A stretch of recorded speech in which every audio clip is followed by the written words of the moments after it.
Hello everybody, welcome back to my YouTube channel. Today in this video I am talking about Bed Bath and Beyond stock.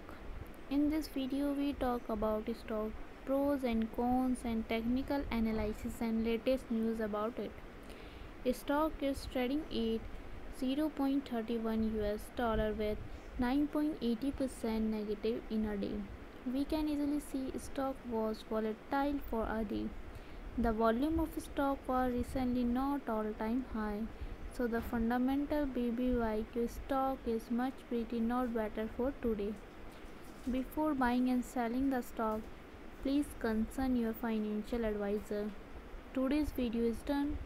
Thanks for watching. Please subscribe my YouTube channel and like the video, and also comment all related queries.